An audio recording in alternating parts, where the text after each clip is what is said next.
Hello everyone, this is Devang. Welcome to another week, another episode of the Outlaw Joseph Scotts. This is episode 53. Joseph's going back into the mines, and we're going to do the second scenario, the second mission from the Caverns of Cinder book, which is Defend the Bridge. And that is a pre-generated map, a fixed layout map. So let's go take a look at it. So here we are again. As I mentioned in the introduction, this is the second mission out of the Caverns of Cinder book, and this could be very difficult for Joseph to succeed at, simply because there's only one of him. But we'll see how it goes. I'm willing to give it a try. This is a fixed map mission. So what you can see here, and here's the entirety of it. It's not a very large fixed map.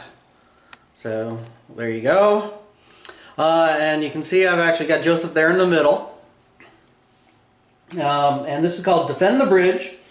A wave of creatures is headed this way, intent on bursting out of the mine and wreaking havoc across the countryside. Only one thing stands in their way. A lone rickety bridge, the only way across a dark chasm near the mine's entrance. This is where you must make your stand or die trying. Here they come. Of course, I don't know why you just don't blow up the bridge, but anyway, and of course some of them can actually crawl out. So basically the point of this, when I start reading through the rules, is what you'll see is the monsters are going to be coming through, and I've actually indicated those with the gates down there. They're going to be actually spawning through those, plus the chasm on the bridge there. And their actually objective is to get to the exit, which is up there on the top, marked by the mine doorway. So they're going to be trying to get past Joseph and into the exit. So we'll see how well that works with just Joseph.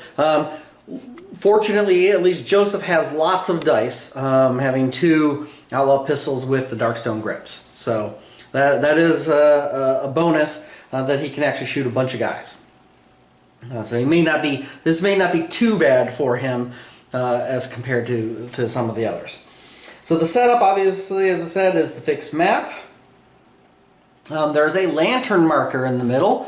It goes on that middle tile. Basically, this mission has a set space for the lantern. It's on that tile. It doesn't really matter where on the tile you put it. It's just that tile has the lantern on it. Nobody's actually carrying it. They've set it down. So really what it means is, you can see, kind of based on the layout, really, the only tile that does not have light is the one right in front of the exit. So, something to keep in mind if Joseph has to go chasing somebody. There is no lantern there, and he would have to take the horror hits for being in the darkness. And heroes can start anywhere they want. I think Joseph kind of needs to go there in the, at the on the bridge on that middle tile, because they're going to be funneling in. There is a possibility of some spawning in that chasm, as I said. I might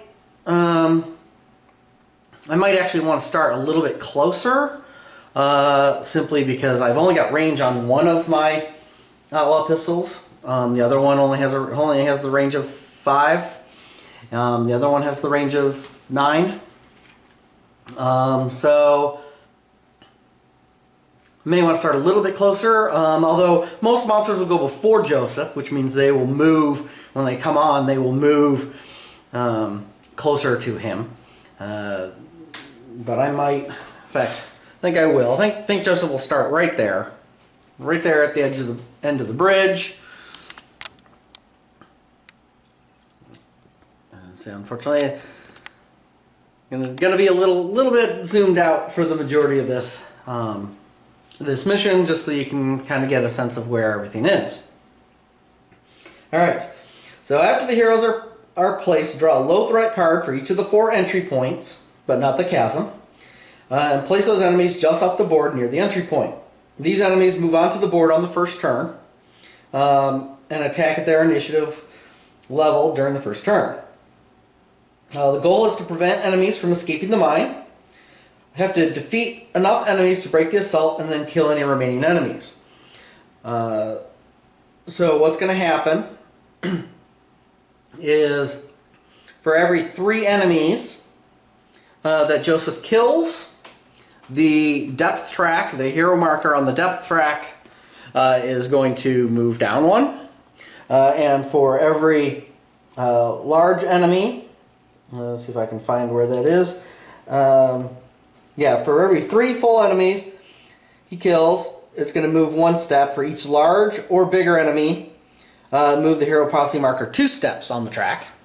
And then what happens is the game ends when Joseph makes the whole back to darkness if the roll is equal to or higher than the current hero marker level. That ends the spawning of monsters. Then it's just Joseph has to clean up any remaining monsters in order to end the game. Obviously, it also ends if the darkness escapes. When enemies get out of the mine entrance, they will move the darkness up on the darkness track. There is that. That's a disadvantage of them getting off the map. Tiles have unlimited scavenging. So, additional rules here. I'm kind of getting ahead of myself a little bit.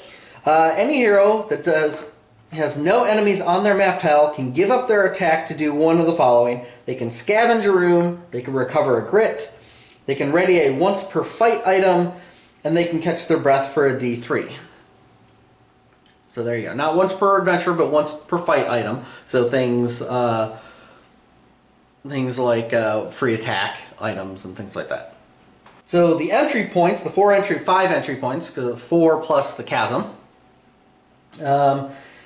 Basically, at the end of each turn, you're going to roll a d6 for each entry point. Normally, it's on a 1, 2, or 3. It will basically place a blit marker, as you can kind of, if anybody's played Space Hulk, you place a marker on that entry point, saying, hey, there's enemies waiting or coming, but you don't know what they are or when.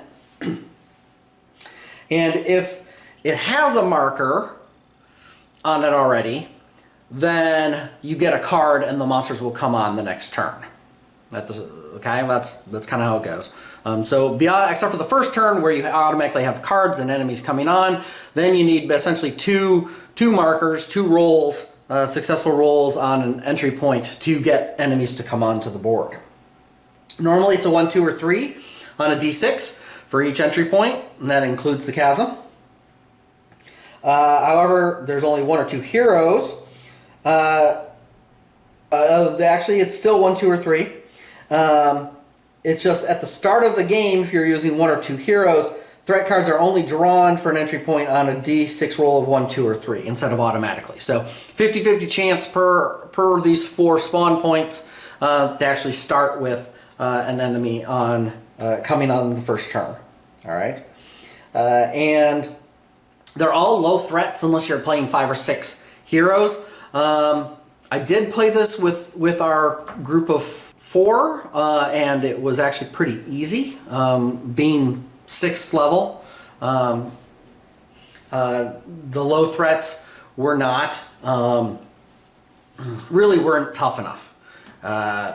Well, we did get a little lucky. We didn't have a lot of spawns, but it actually ended up being pretty low on spawns, and the low threats just didn't last long enough against 4 pretty beefy characters. So just as a word of advice to other people, Joseph's still going to use low cards, obviously, but if you have fairly high level heroes, 4 or more, you might want to consider adjusting either the spawn rate, so instead of a 1, 2, or 3, increase that by 1, or go ahead and try making them medium threat cards instead of low threat cards. The other thing to keep in mind, and this is partially what my group did, is if there is a hero on that tile, instead of a 1, 2, or 3, it only spawns on a 1 or 2. You can get rid of that rule as well, as an option to increase the spawns. We had a person on each of these tiles, right on the line. So they were only spawning on 1 or 2 as well. So we didn't get a lot of enemies coming on the board. Regardless, Joseph, I think, is just going to stay on that middle tile. I mean, alternately, I guess for the first turn, he could be on one of these edges, which would then reduce down the chances of spawning on whichever tile, on the 2 tiles, whichever 2 tiles that he ends up being on.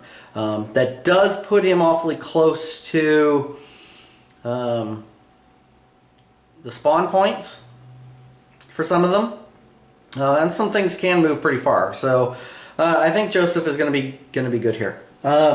Anyway, back to the special rules. Enemies that are immobile or have a move of 0, like corpse piles, don't take part because they can't move onto the board. And the chasm counts. The large size of the chasm, so over there will count.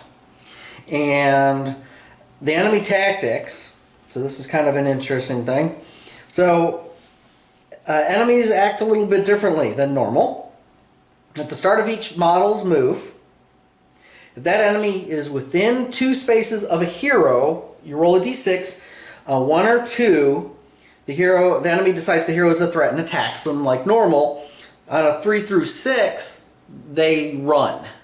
They just run away. They ignore the hero, other than enemies that have ranged attacks that can shoot. They will essentially just move away from move its full movement along the shortest path to the exit, ignoring heroes. And at the end of its movement, if the enemy is adjacent to 1 or more heroes, it will make its attack against a random adjacent hero. If an enemy's movement was blocked, so it didn't move its full movement because of some reason, it goes berserk and gets double its printed combat for the attacks it makes.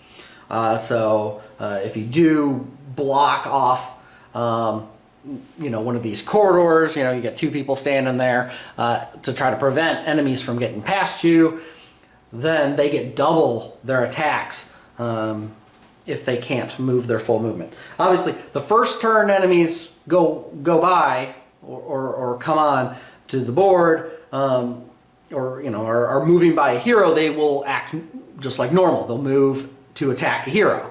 So they'll attack the hero the first time, they'll engage them for 1 round, and then the next round they started within, because remember it's start with a hero within 2, then they can move on. So every enemy will essentially do 1 attack and then potentially move on. And any enemy that exits the mine will move the darkness mark on the depth track 2 spaces, 3 if it's a large or larger enemy. As well, whenever the darkness goes to a blood drop space on the depth track, instead of triggering a darkness card, all enemies on the board immediately move 2 spaces along the shortest path to the exit, ignoring heroes. So that gives them a little bit extra movement boost. Growing Dread cards are played immediately. And that's about it. I already talked about the darkness track, holding back the darkness, and the hero level, or hero position on the depth track, basically ending the spawning, and then the cleanup. So the reward is $200, and they can draw 4 loot cards, which is instead of getting loot cards for enemies killed. There you go. And failure. Too many enemies have escaped. When traveling to town, you add an extra d6 traveling hazards to the journey.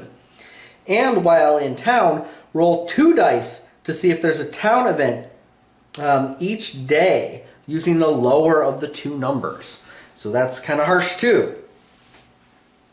So there you go. That is the rules, or are the rules for this mission. We'll see if we can keep them in mind here.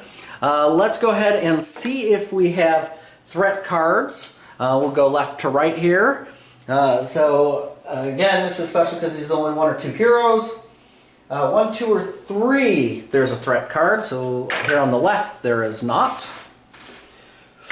Next one, so there is a card here. Next one, there is a card. And the final one, there is not. So let's see, what do we got? We got a Paradise of Hungry Dead and 1 Darkstone Brute. So let's see, how many Hungry Dead do we have? We have 3 Hungry Dead and a Darkstone Brute.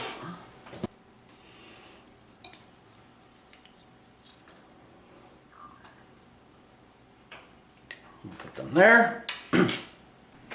And Joseph did level to 8, so that means we're now doing 3 elite abilities. Because remember, I was doing 1 more than normal to make it a little bit more difficult. So the Darkstone Brute has a 2, 4, and a 6. The 2 being his melee to hit is now 3+. A 4 is grapple. Escape is 4+. Also, anytime a hero is adjacent to 1 or more Darkstone Brutes, rolls a 1 on their to hit rolls, that hero takes an automatic combat hit. And a 6, his combat hits are now damage +2. Interesting. And the Hungry Dead are 1, 4, and 6. With a 1 being +2 health, which sucks, although it could be worse. 4 is Relentless. They're now Escape 5+, which is not that big a deal. And a 6, they are now Fear 2. And funny enough, they are also Initiative 2, which means Joseph gets to go first. So this is kind of interesting because he has a turn of not doing anything here. Well, let's get started though. So let's hold back the darkness. A 5 will not hold back the darkness. That is not a good start. And Joseph, I don't think he's going to move. I think he will give up his attack. He can't attack anything. So he'll give up his attack to get a grit. That's... I could potentially move. I might as well roll to see if I move, because I could get a grit from that. I don't. And he can move too. The Brute is actually going to come closer. I'm actually going to go ahead and move. We'll go ahead and move Joseph. Joseph will go 1, 1, 2, so that hopefully he's in range of the Darkstone Brute. He's going to move a little bit faster than the Hungry Dead. And then he's on that tile, so he will, and there are no enemies there, so then instead of attacking, he recovers the grit. He does have 5 wounds that he had from town, but I think the grit will be, trying to get his grit up will be more important at this point. So then it is the enemy's turn, and since Joseph moved down a little bit, let's go ahead and move this just a smidge, at least for the moment. All right, we have the Hungry Dead are moving 2, so 1, 2, 1, 2. That one can only move 1. And the Darkstone Brute can move 5. So he will go 1, 2, 3, 4, 5. As he starts heading towards Joseph. Let's go ahead.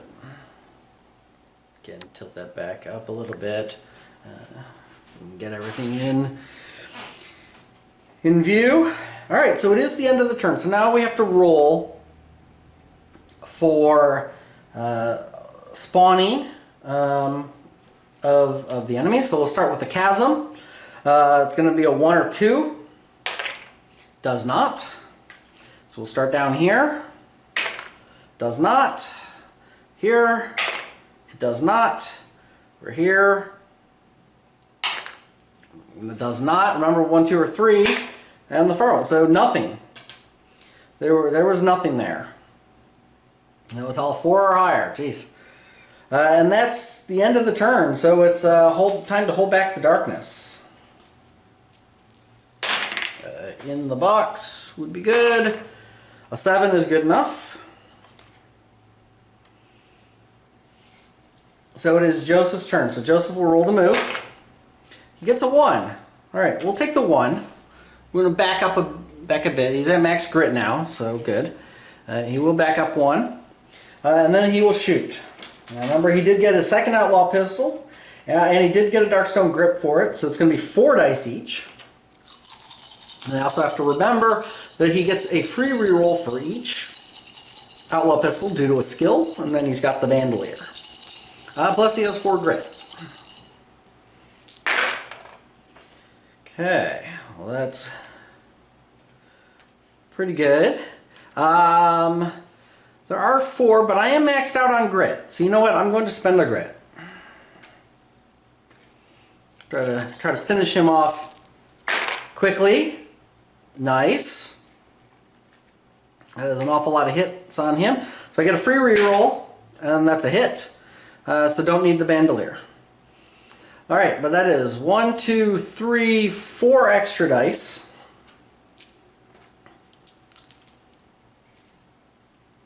Excellent. So that is 3, 6, 9, 12 hits on this Darkstone Brute.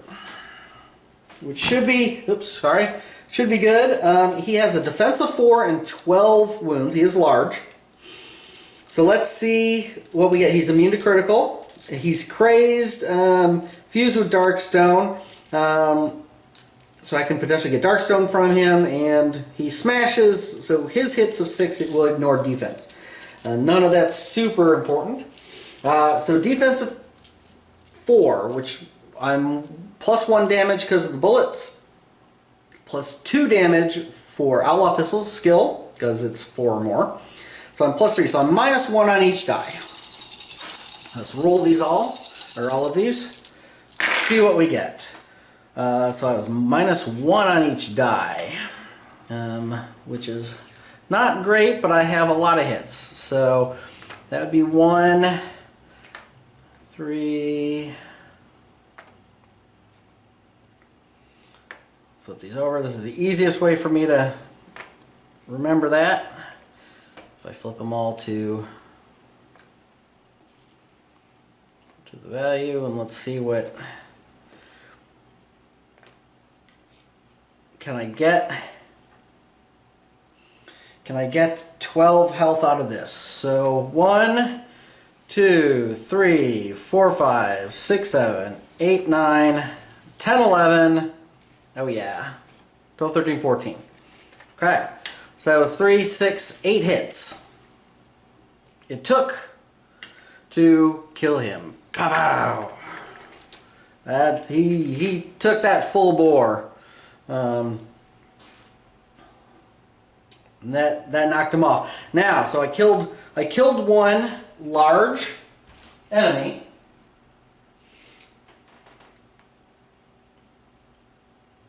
So killing a large enemy moves the hero marker 2. So we're at 14.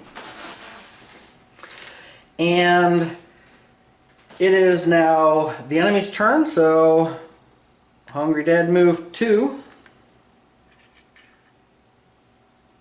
Boom. End of turn, roll to spawn. So the chasm does get a spawn, so it gets one of those markers. So now next turn, if we roll 1, 2, or 3, or 1 or 2, because Joseph's on that tile, then it will actually spawn monsters, spawn enemies. So we'll again start here on the left. Joseph's not on that, so that does get 1. Does not, and does. Alright.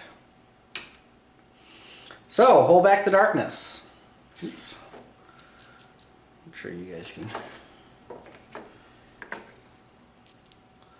make sure that doesn't get in the way here. Double fives. Well, doesn't move the darkness track, but that is a terrifying shriek. Each hero takes D6 horror hits. So he's going to take 1 horror hit, which he passes.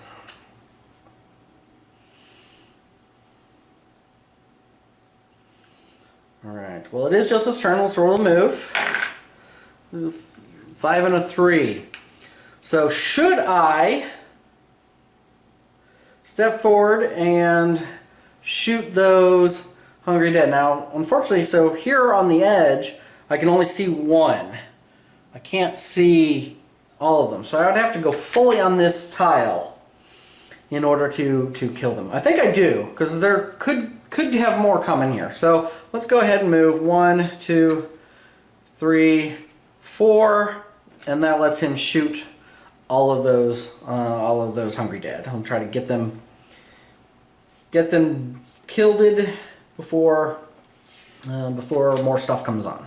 So Joseph, rolling to hits.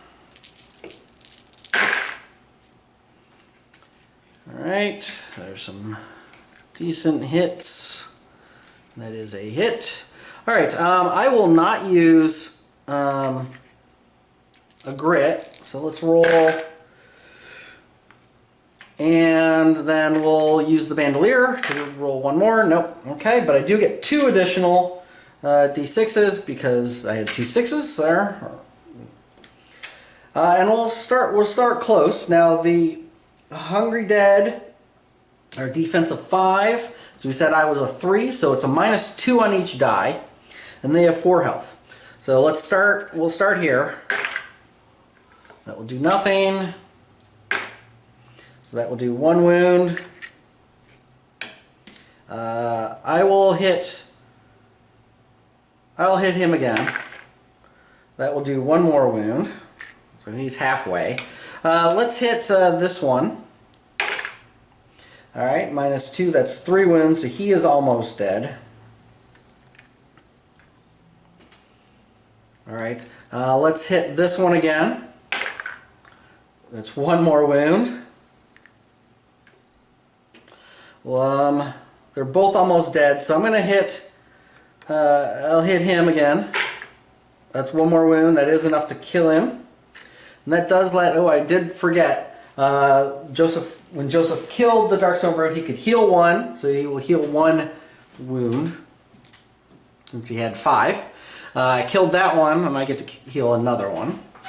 Alright, so got 2 hits left. We'll hit this wounded one. That does 1 wound, that's just enough. We'll heal wound. Then we have 1 hit left to hit that one on a 6. On a 6. That does 4 wounds, which is enough to kill it. And Joseph can heal another wound. So he did manage to clear.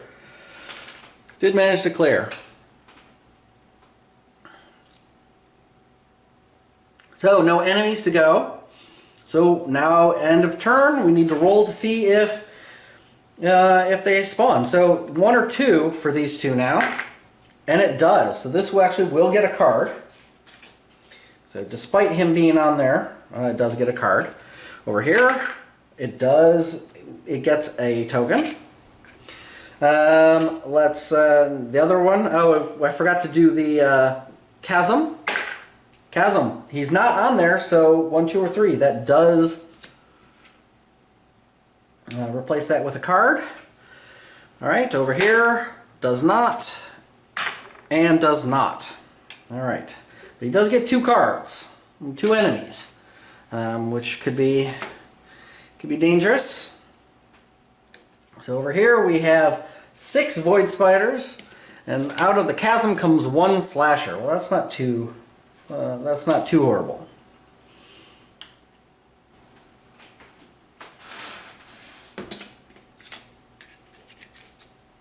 All right, so the void spider abilities are 1, 2, 4. A 1 being they ambush, which they don't. They come through there, but they do get the +2 initiative. Not that that makes a difference. They are +2 defense with number 2. And number 4, any hero adjacent to a Void Spider when it's killed takes D3 wounds ignoring defense. Ouch. And then for the Slasher, the abilities for the Slasher are a 2/4/5. A 2 being Hateful Chitter, so they're instead of Fear 2, they are Terror 2. So on the same map tile is Fear. And, or willpower rolls. A 4, Slashers, so it's actually Fear 3 now, or Terror 3, I guess. And they gain the keyword Void. And on a 5, feeds on Darkstone, which doesn't really matter because his Darkstone's hidden in his chest, in his tomb chest.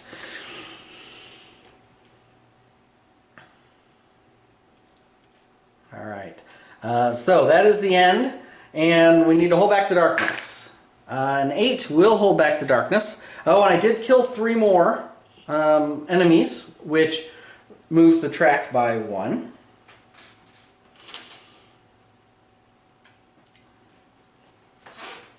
And then Joseph does not go first. The Void Spiders get to go first. So the Void Spiders, with their huge movement, are simply going to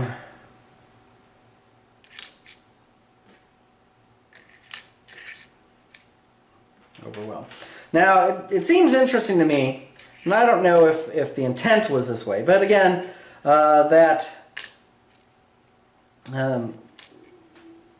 you know, the enemies will go and do an attack. So when the Slasher goes, he's actually going to run in and attack Joseph rather than head towards the exit. Maybe that is the way the intent was, or maybe it isn't, but that's the way the rules for this scenario go, is they only attempt to move. Let me double check here. Yeah, because see, that's, you know, it doesn't say that, but the more I think about it, it doesn't make sense that they run only. Yeah, see, there's no actually. It probably should specifically say, because it says, you know, in this mission, enemies act slightly differently than normal, in that they're trying to escape the mine. To this end, they will often try to run past heroes to simply get closer to the mine exit. And then it says, at the start of each individual enemy's move, if that enemy is within 2 spaces of at least 1 hero, roll a d6. On a 1 or 2, that enemy decides the heroes are a threat and immediately selects a random hero within range to target. Move the enemy to attack that hero as normal. Otherwise, the enemy will simply move its full movement along the shortest path, ignoring any heroes along the way. And then at the end, if it is adjacent, it will attack, kind of thing. I think they needed to be a little more specific, because that's the only time where it talks about the enemies moving towards the exit. The more I think about it, I think they actually just run. And then only if they end up adjacent to a hero or start adjacent to the hero is the potential that they're going to attack that turn. So let me actually redo this. Let me try it this way. And see how that works. I think it may be more difficult for Joseph, but we'll see. So they move 8. So we go 1, 2, 3, 4, 5, 6, 7, 8. So they're actually going to just try to avoid Joseph. Now there are going to be a couple adjacent to him, so they will get attacked here. And you know what? Well, this is the farthest he can move. And I think that's the point, is they're going to try to move they're going to ignore all heroes, and they're just going to try to move as far as they can, unless they're blocked by a hero, or they start their turn adjacent. They might stay and fight. I think that's probably more the intent. So the Slasher won't come this way. He's actually going to make his way towards the exit there. I think that's the intent of this, even though it doesn't explicitly say enemies will ignore heroes and will move past them unless they start. I think that's the intent. So we have 3 adjacent to Joseph. Now one of them gets double combat because his movement, even though it was stopped by another. Actually, no. because it was 1, 2, 3, 4, 5, 6, 7, 8. So all three of them get double because their movement was blocked. Now, it wasn't blocked by Joseph, but it does say that if their movement, hey, where was that? It says if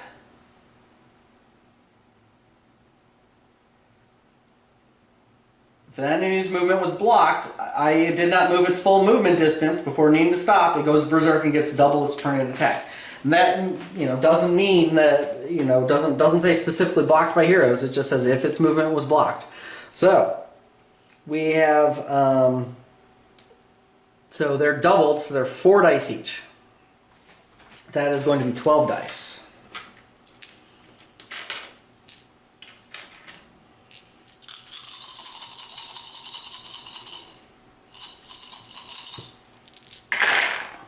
And they hit on 4s.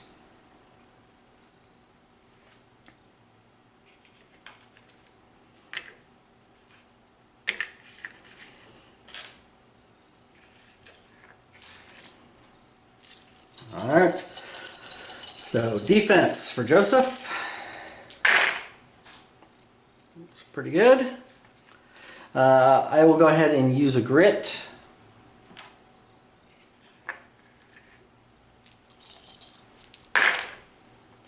That was a complete waste of grit. Not good. All right, and they are 4 dice each.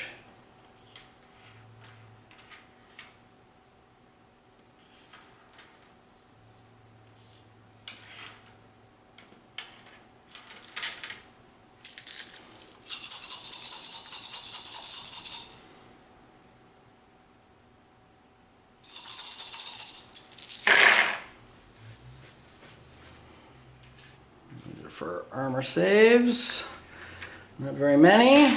Joseph does have the tribal armor, which he will use for this. Well, that's good. That blocks a bunch. So 4, 5, 6, 7. Joseph takes 7 wounds.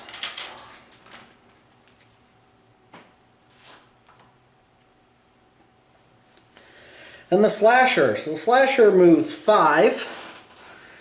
So he will go 1, 2, 3, 4, 5. It's not good, and Joseph's kind of stuck here.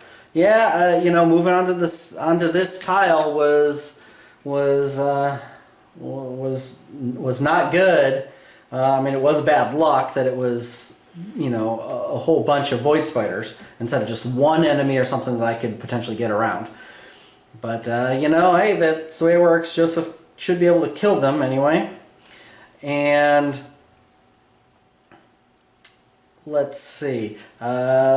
Joseph's turn, right? So, now, good news, he doesn't have to make any terror tests because the slasher has moved. So, roll to move does not give him a grit. So, we're going to go ahead and shoot and hopefully kill all of these void spiders. That is decent. I don't know if that's, well, I guess that's 50. I'm going to spend a grit. I need to try to kill these guys. I'm going to re-roll all these. Good.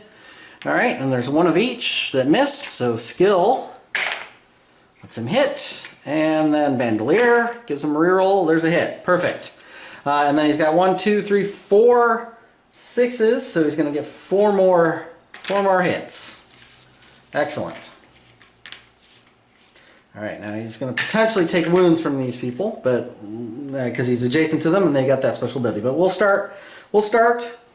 They are a defense of 2, and I am a +2, so this is even up, and they have 5 health. So a 5 or better will kill.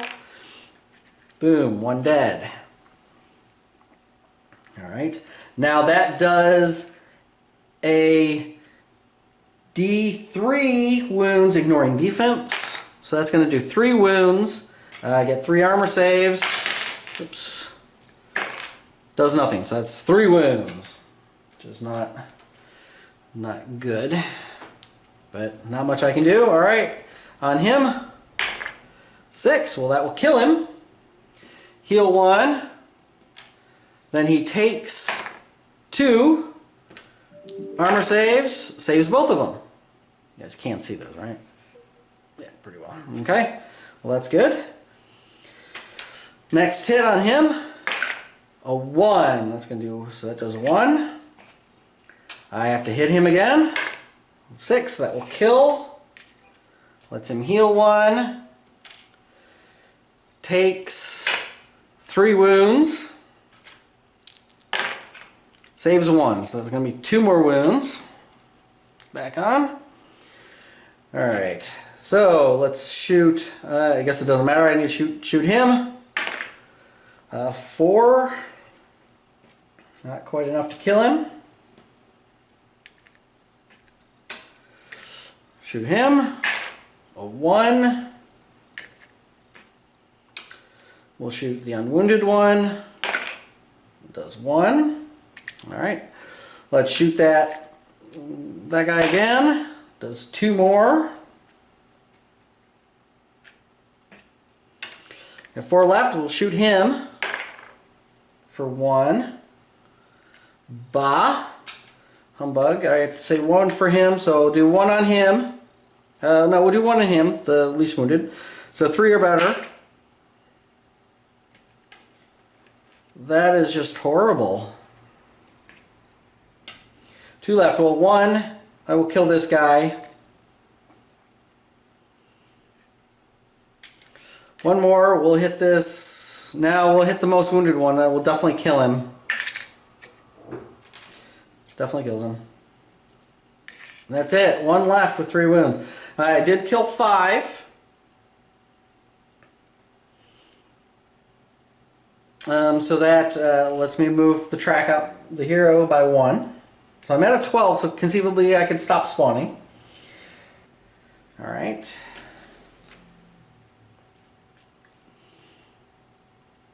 And then it's time, it's the end of the turn, so let's see if anything spawns. So we'll do the chasm. Does not.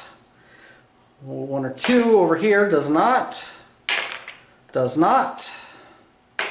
Does not. Does not. So you can see how just having some of these rolls, there aren't very many enemies. I don't think Joseph might be able to catch up and kill the spider simply with range, because he has some range. I'm pretty sure I'm not going to be able to catch up to the slasher. Hold back the darkness. A 4 fails. Well, that doesn't help, so that gives them 2 spaces of movement.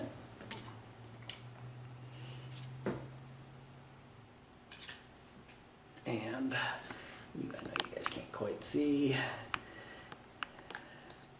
where Mr. Slasher is, way up there. Then the Void Spiders move. He moves his 8. 1, 2, 3, 4, 5, 6, 7, 8. Yep, I think that's probably going to be the fastest. 8, 9, 10, 11, 12. Or 1, 2, 3, 4, 5, 6, 7, 8, 9, 10, 11, 12. Yep, so this is the fastest route.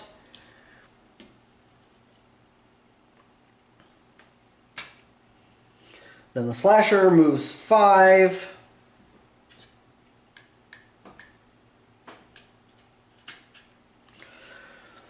Actually, I don't think Joseph, because of the twisty, windy road and those extra 2 movement that they got, I don't think Joseph can get there. If I get a 6, I do get a 6. Let's see what we can do. 1, 2. Actually, I can't cut that corner. 1, 2, 3, 4, 5, 6. Nope, he won't be in line of sight. That is unfortunate. So I guess it won't matter. I'm going to come here just to get me. Actually, I'll take that back. I was like here. So 1, 2, 3, 4, 5, 6. Yeah, I was going to say I have a better line of sight. You guys can't see where I'm pointing. I have a better line of sight if somebody comes in at that spawn from here. But I can't actually get to the border here to reduce their spawn. So I think I will, even though I can't see when these guys come in here, I'm going to actually just go here. So I'm on both those two tiles to reduce down their chances of spawning. Nothing I can do about those guys up there. They are just moving too fast, too far, and those extra 2 movement from the blood drop did not help. So let's come back down this way. That's where our focus is going to be at this point. End of the turn. Let's see if stuff spawns. So in the chasm is a 1 or 2, so it gets a token again. No card, just the token. All right, over down here on the left, again 1 or 2. Okay, over here, so that does get a card. Moves the token, gets a card. Over here, 1, 2, or 3 does not, and a 1, so it does get a card over here. So we got 2 cards of stuff, which is over here a Peril Dice of Tentacles and 1 Slasher. So Peril Dice of Tentacles is 4 tentacles.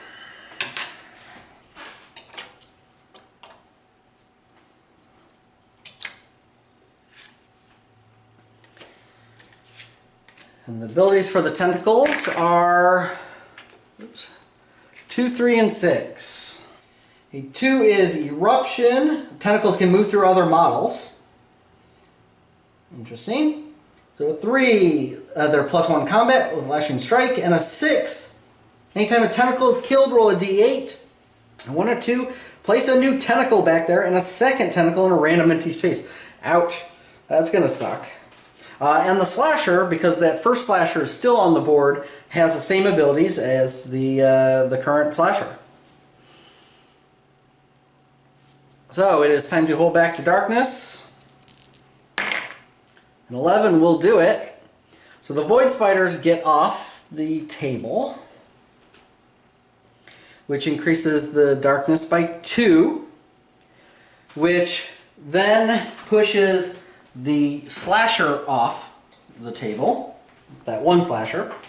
I don't know if it gives these guys, the guys that aren't on the table, a movement. That is a good question. It doesn't explicitly say, but the Slasher does push it up by 3. 1, 2, 3. We get a Growing Dread card.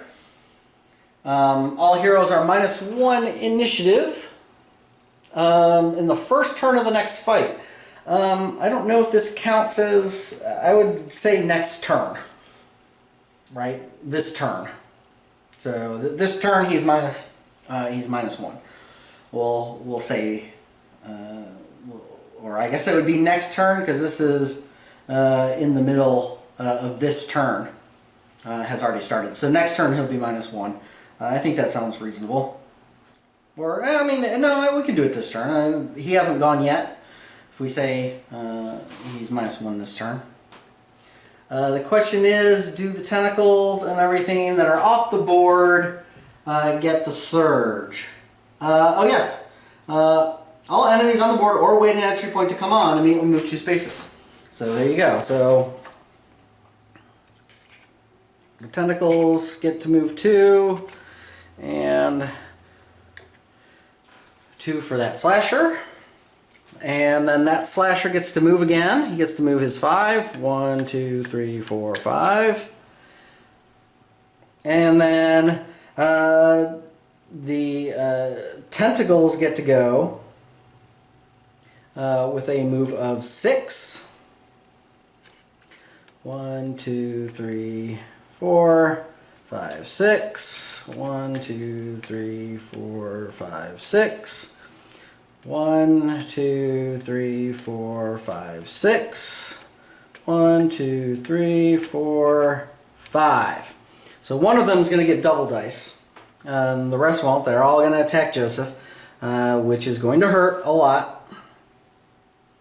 They have +1 combat, so they are 4 dice each. So 4 times 3 is 12. And then that one is 8 dice. Actually, it says printed. So we'll do 3, 6 plus 1 is 7.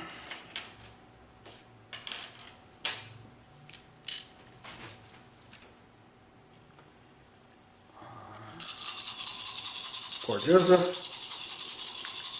Does have 1 grit left. And that is not a good roll for Joseph. They hit on 4s. So they hit an awful lot. Okay. So 3 that cannot be defended against. Alright. Joseph gets his defense saves. Well, that's good though. He had a good defense roll. He will spend his last grit to re-roll these.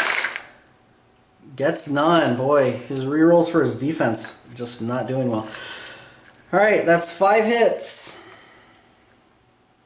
So 5 hits at 5 damage each. Armor saves. Oh, and then there's 3 more that he didn't get to do, but I'm out of dice. There's so many dice here that it is not funny. So I will have to keep track of these here.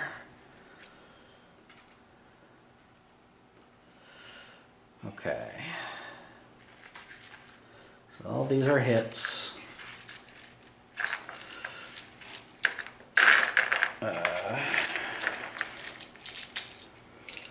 Just kind of off to the side here. So we have 3 more. So 5. Here's 10. So here's 2 of these dice. Oh, and I have just enough. 15 dice.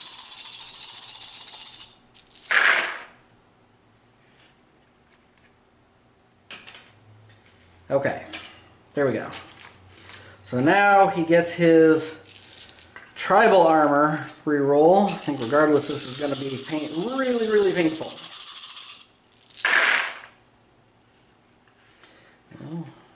The tribal armor. His armor once again does a really good job. So 3, 5, 10, 15, 16, 17. 17 wounds. Let's see what that puts Joseph at total. Okay, Joseph's at 27 of his 30.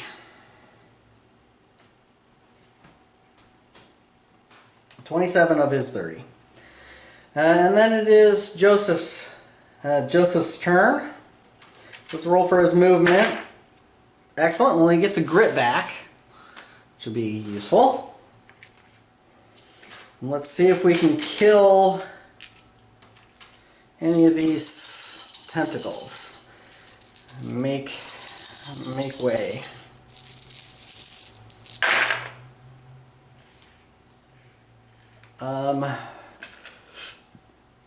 Considering how well. No, alright, I'm not going to spend a grit. 1 skill reroll for each. And then Bandolier is a hit. Alright, and then we got 3 6s. So that gives us 3 more hits. So the tentacles. Tentacles are defensive 3. I am +2, so I'm -1 on each die. And they have a health of 5. So a roll of 6 will kill it. Let's start here on the front. -1 does nothing. So there's 2 wounds. Let's hit the next one there. And that's 3 wounds. We will hit this one. 5 minus 1 is 4. Not quite enough. Alright, and then this last unwounded one. I'm hoping for 6. No. That does 1. Alright. Back on the front. 1 does nothing. Again. There's a 6. That will kill him. Let me heal 1. The other front one. 2 minus, that's 1. So he's 1 away from dying. I've only got 2 hits left. So I will hit him again. Kill him. Let me heal 1. And then I will hit this guy. So I got 1 wound left. And it bounces. Really, it bounces. Alright. Not much I can do about that. Whew. Alright, roll to spawn. So, Joseph is on this tile. So, 1 or 2, so it does not. Spawn back in the lower left again, does not, with a 4. Place problem. Okay, so that gets a token. That one gets a token. And that one does not. Oh, and I did kill 2 more.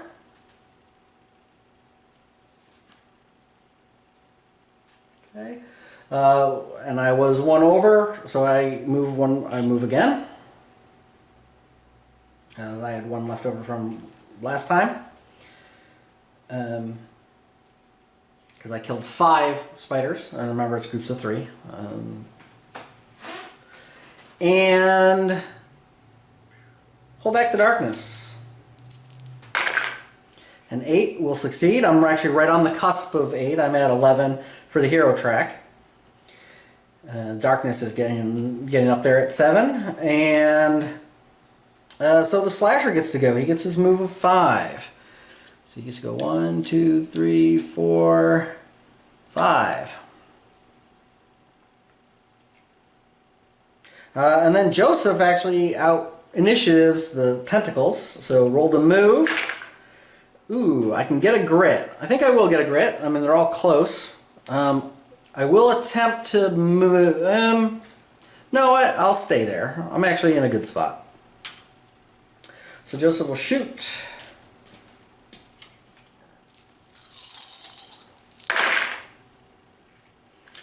Some good hits. I will not use a grit. So I have skill and bandolier, both of which are hits.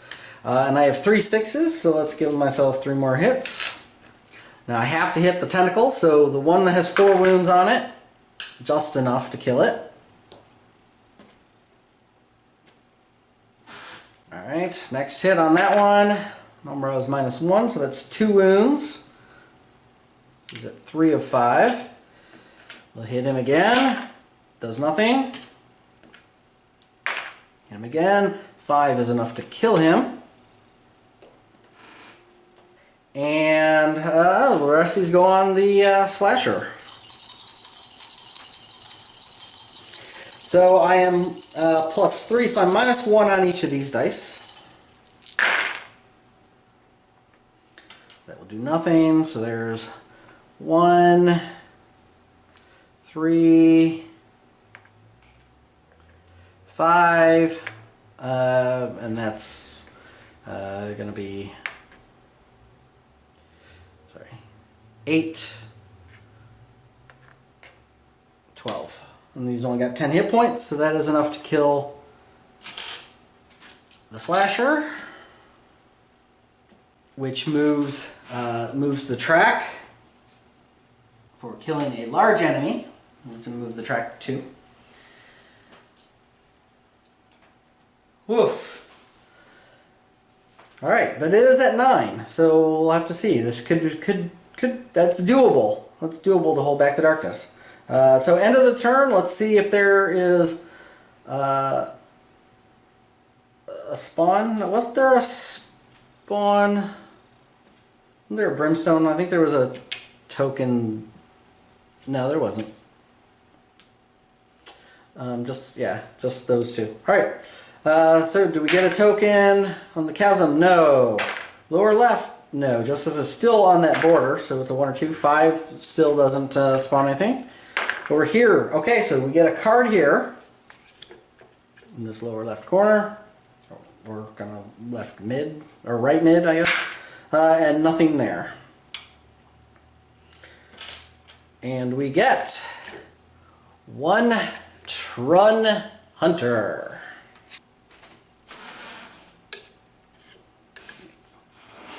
And his 3 abilities are a 1, 3, and a 6. A 1 being Terrifying Roar. Fear is replaced with Terror, so same map tile. A 3 Supreme Hunters. His initiative is now equal to the hero posse level, so they now have initiative of 8, or he does. And a 6 +1 combat. Okay. There's normal ones are Fear 2, Hunting Prowess, so their defense is equal to the hero posse level. So he has a defense of 8. He has a defense of 8. That is just ridiculous. I can only critical him.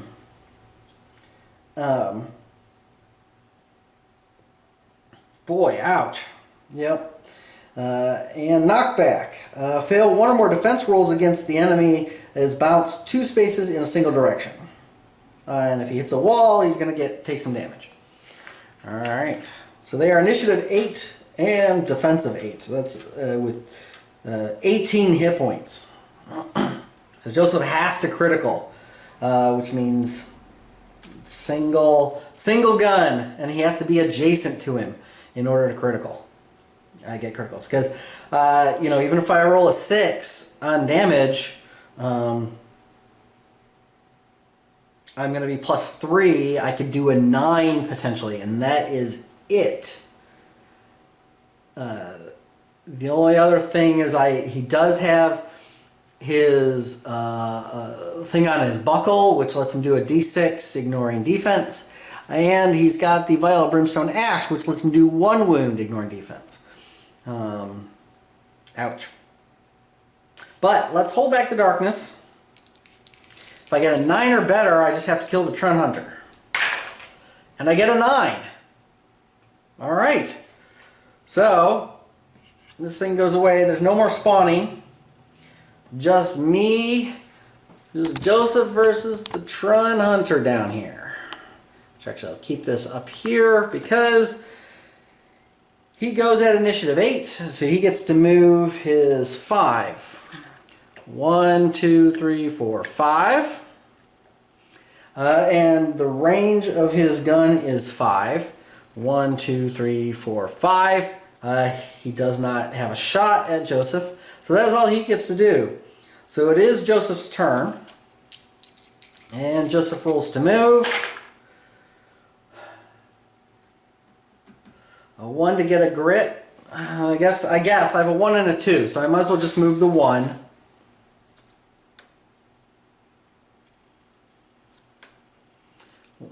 Because he'll go 1, 2, 3, 4, 5.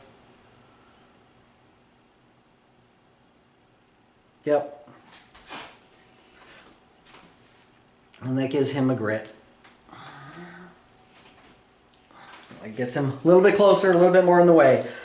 Joseph versus the Trun Hunter, which is gonna be rough, gonna be tough. So let's see what he does.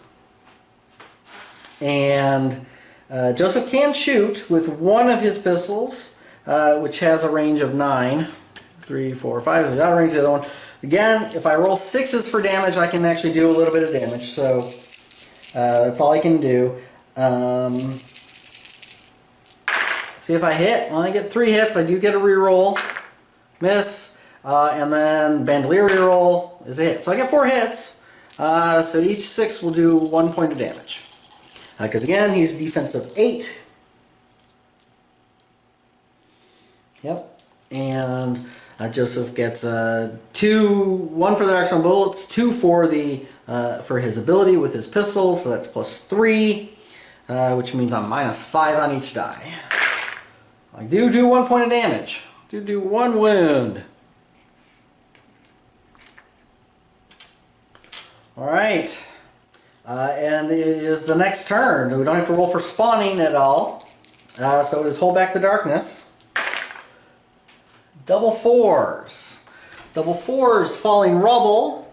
Each hero takes a d6 hits. Joseph takes 5 hits. So defense saves 3. Armor. Nope, so he's going to take 2 wounds. And I think he will use an herbs to heal himself for 4. Because he's at 21 of 30. So, and then, alright, at initiative 8, the Tron Hunter goes.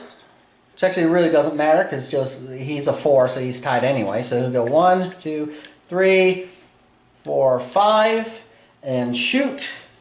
That's 2 shots. Hitting on 5s. Both miss. Alright, then it is Joseph's turn now. Joseph has to make a terror test. Saves 1, so he's going to take 1 point of sanity. At this point, that's no big deal. And then Joseph rolls to move. 5 or 1. Well, he'll take the 1. Get him his 4th grit. So I can grit everything he's got. Alright. 4 dice. Because I need the critical.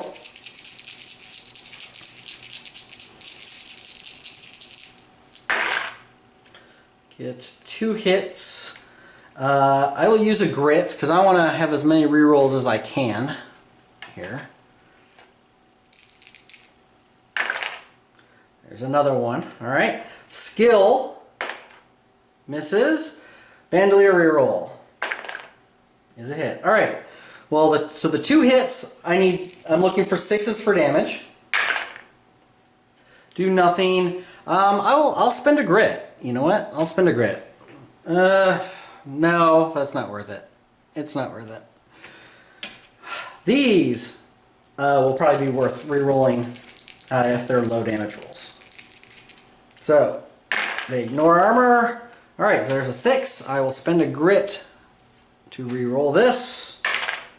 Slightly better. So that's going to be 9 wounds. Which puts him at 10. 8 wounds to go.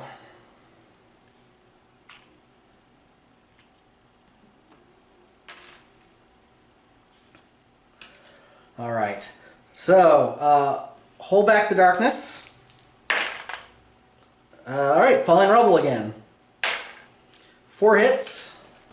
I'm actually all right with that. Blocks 2, so 2 armor, or defense with 2. Nope, so you're going to take 2 more wounds. That I don't like. 2 more wounds. Now, I need to see if the Tron Hunter, so he's starting within 2 of me, need to see if what he's going to do. 1 or 2 he's going to attack me. Anything else he's going to go. So he's just going to run. He's going to avoid me. So he's going to go 1, 2, 3, 4. 1, 2, 3, 4, 5. I believe that way is shorter. He does get to shoot at me though, because I am within 5 of him. That's 2 dice hitting on 5s. Both miss. Joseph's turn. Alright, so Joseph has his terror. He fails both, so there's going to be 2 more sanity hits. And then Joseph gets to move.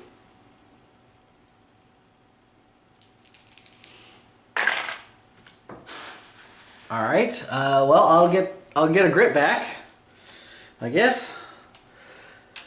And then Joseph will shoot. Actually, no. Oh yeah. Actually, I won't get a grit. Well, I will get a grit, and I'll add a d6. I'll spend it to add another d6 because I forgot I have to be adjacent to him to be able to critical, and I have to critical against this guy. Give me a little bit more for you all. So here we go.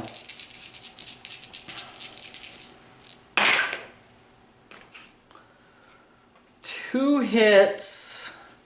I think I'm going to keep one, spend a grit, because I'm looking for sixes. I need criticals. Nope. I'm going to save a grit. Just use his other two, so he's got 3 hits.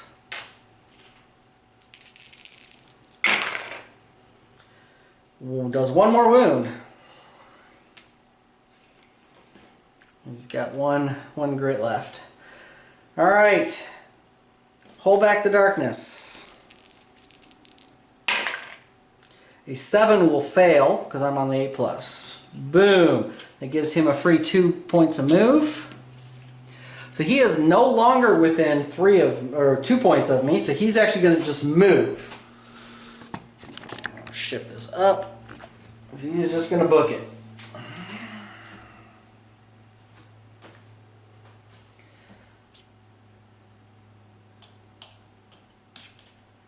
So he moves his 5 there, and he does not shoot at me because he can't. Joseph rolls to move. Need a big move. Do I take the 3 and then use my last grit to move? Or do I take the 1 and use that grit to move?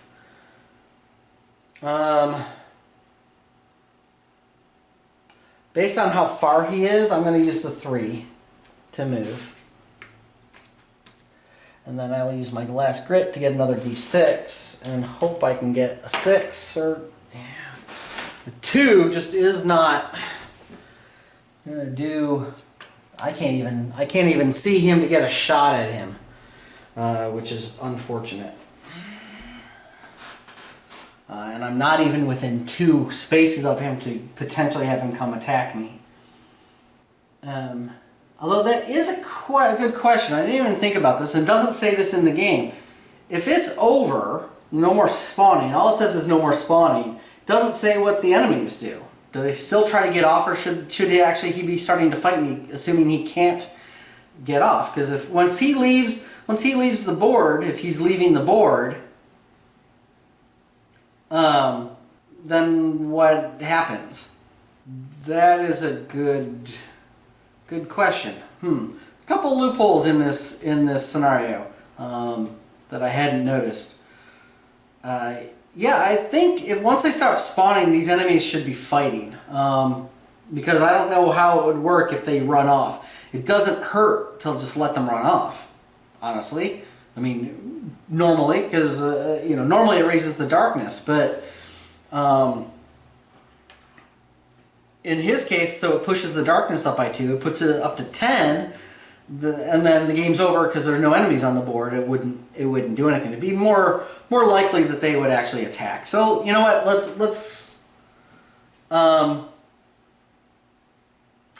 redo that here just slightly. If we're gonna play that way, it gives Joseph a chance to do a little bit more fighting. I'm gonna keep basically. I kept. I should move 2 back. I kept the grit. I moved the 1, not the 3.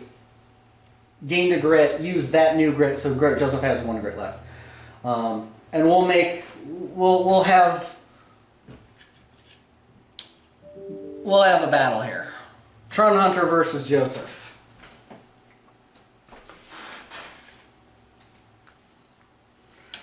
So the Tron Hunter. So first, his movement, he gets to shoot at me at the end of his movement with his 2 dice. Tron Pistol there is a hit. We'll do a d6 damage. Joseph gets his defense roll, which fails, so it is going to do 1 point of damage, which gets an armor save, which fails. Wow, that was 3 ones in a row. 1 point of damage to Joseph. All right, now he gets combat, so he is +1 combat because he's savage. So 3 dice hitting on 3s. 3 hits.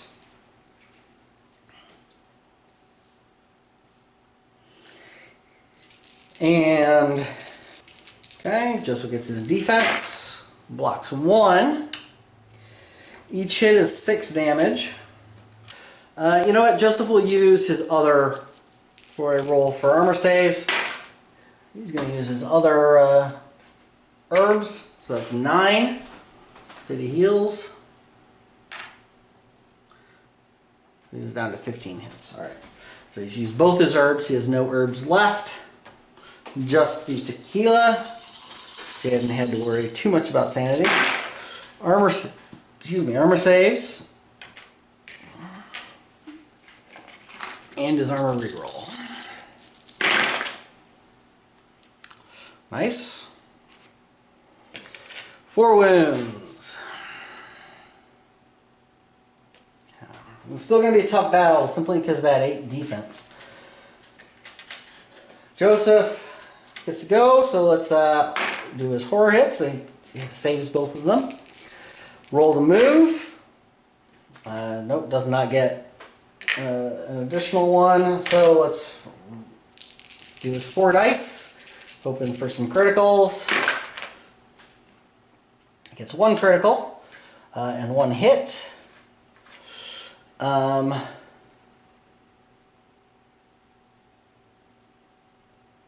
I'm going to use the grit to reroll. It's 1 more hit. He gets his skill and bandolier. Nice. Nice. Good. Alright, so the 2, I have no grit, does nothing. And then here's the damage for his criticals. And more armor. 6, 7, 8. He is at 11. He only has 18. So 8 points of damage is enough to kill him. Boom. Wow. Alright. Well, I thought it was going to be a little bit tougher than it was for Joseph. Now, granted, he was spending a lot of grit to get some rerolls on those, on his pistol to try to get the critical hits. But there you have it. Whew. So, he's going to get $200 and he's going to get 4 loot cards. So let's see what loot cards he gets, because we like that. And he gets 25. He gets 250. He gets an artifact. And he gets a gear card. Alright, so a little bit of everything. No Darkstone, which unfortunately he actually needs Darkstone. Oh, I did forget. The Darkstone Brute that I killed, I do get a chance to... they're fused with Darkstone. Anytime a hero does 1 or more wounds to a Darkstone Brute, they collect a Darkstone on a d6 roll of 5 or 6. There we go. So he got 1. He did get 1 Darkstone from hitting that Darkstone Brute. And then I need an artifact and a gear card.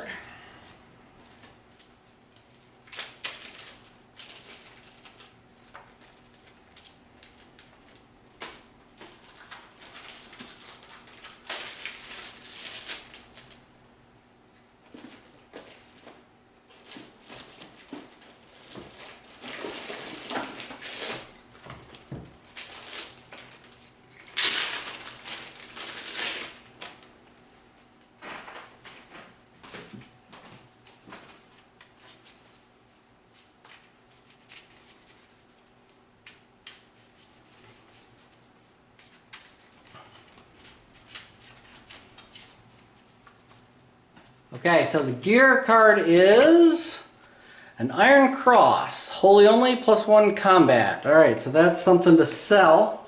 Luckily Joseph can actually carry stuff, so that's going to be useful. And the artifact is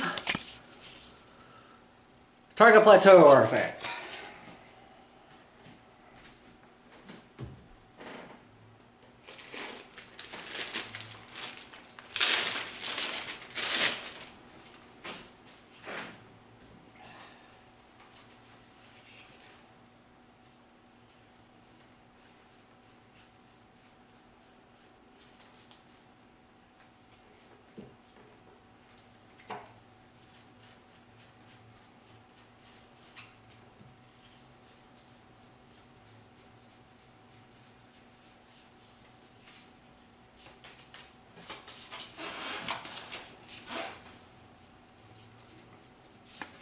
And we have warp crystals. Bah.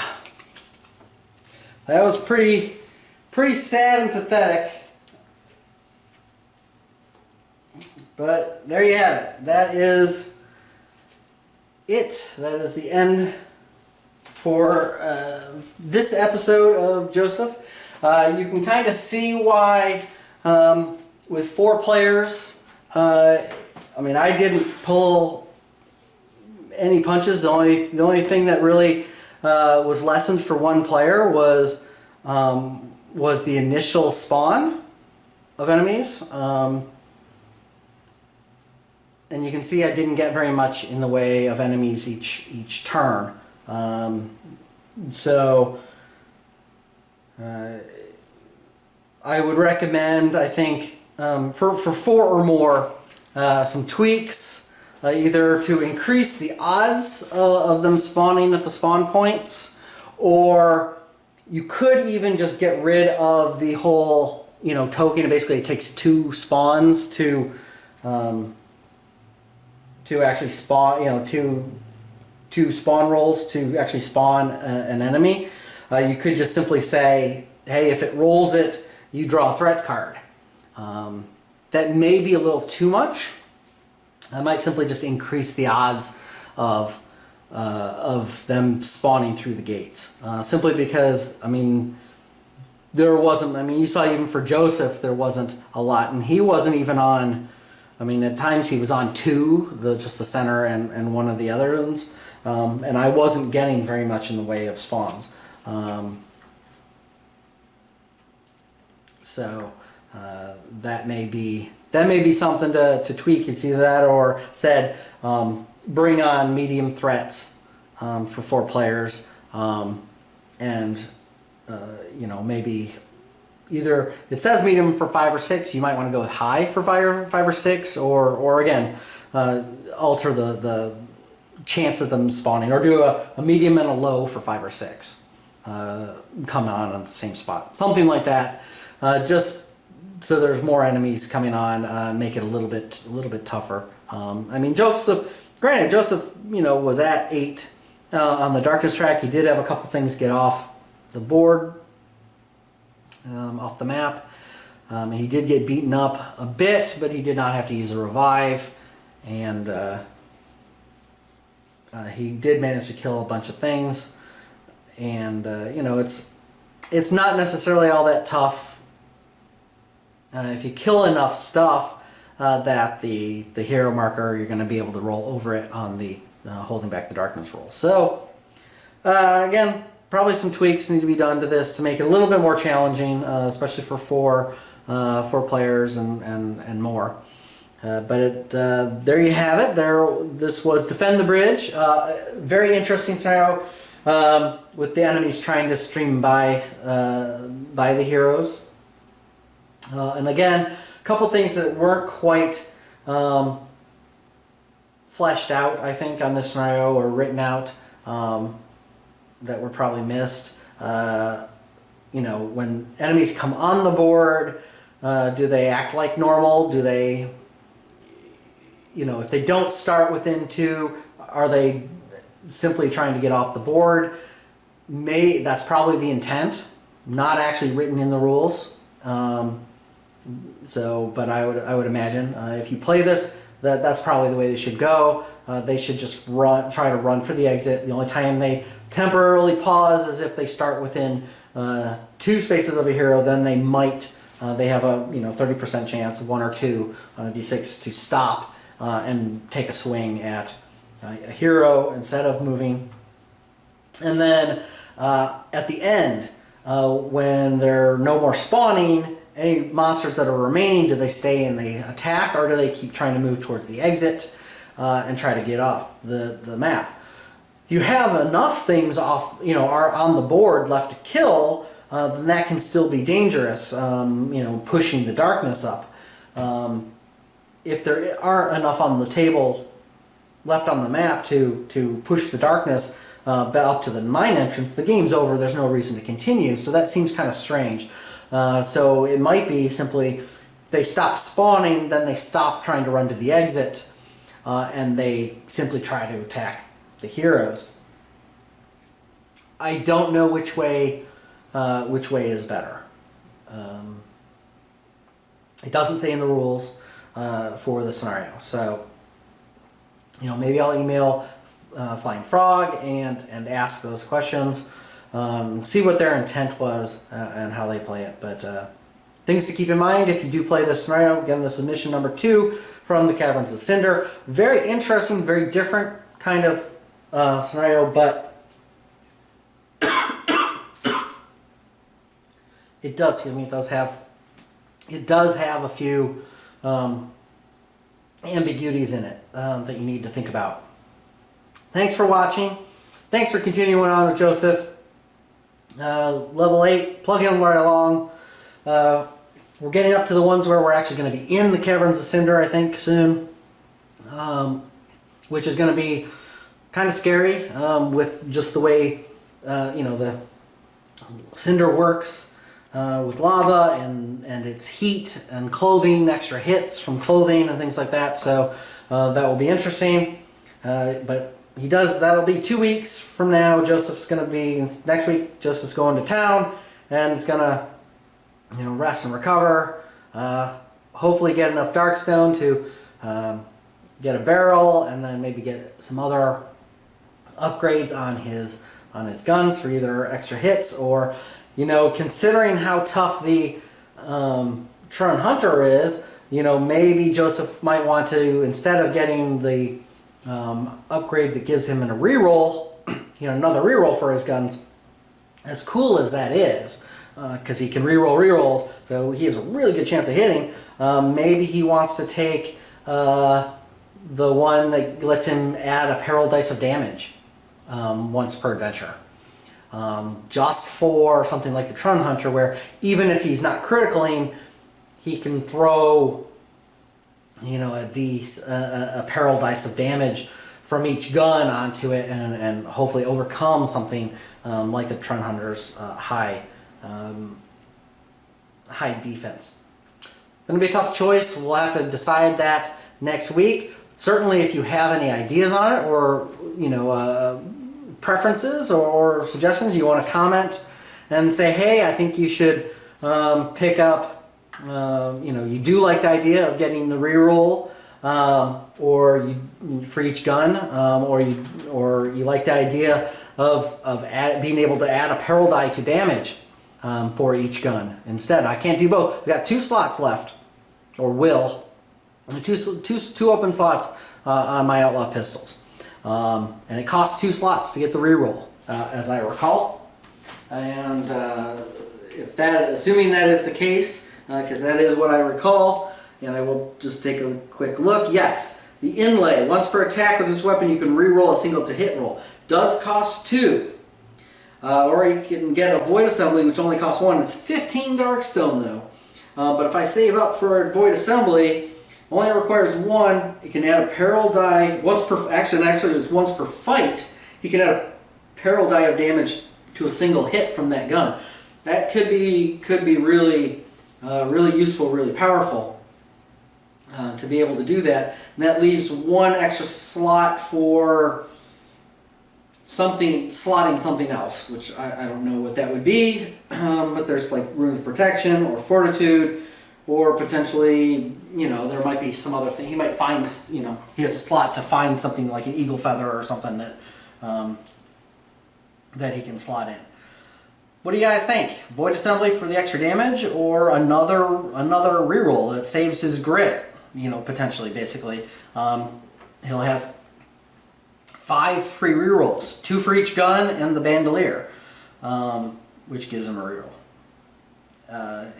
So that's. That's a lot of rerolls. That would be unlikely to need any grit rolling to hit. So the grit could all be defensive or re-rolling damage. Conversely, having the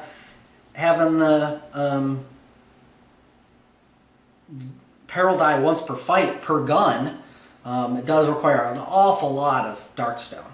It would require 15 Darkstone. But I can rob the bank for Darkstone, and I've got a decent amount of money. And I'm, both things I gained today are being sold. That's not a lot, but it's some, and he doesn't need much else.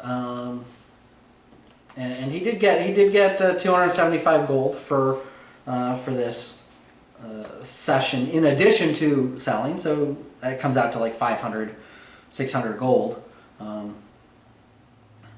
Added in with what he currently has, he's got enough to probably put a void assembly on one of the guns. Probably not with the barrel. Buying the barrel. Well, he'll have the money. He won't have probably won't have the Darkstone, but we'll see. Anyway, food for thought for next week. Feel free to let me know what you like between the void assembly or the inlay. So damage or rerolls. And I will see you next week in town. Thanks a lot. Bye.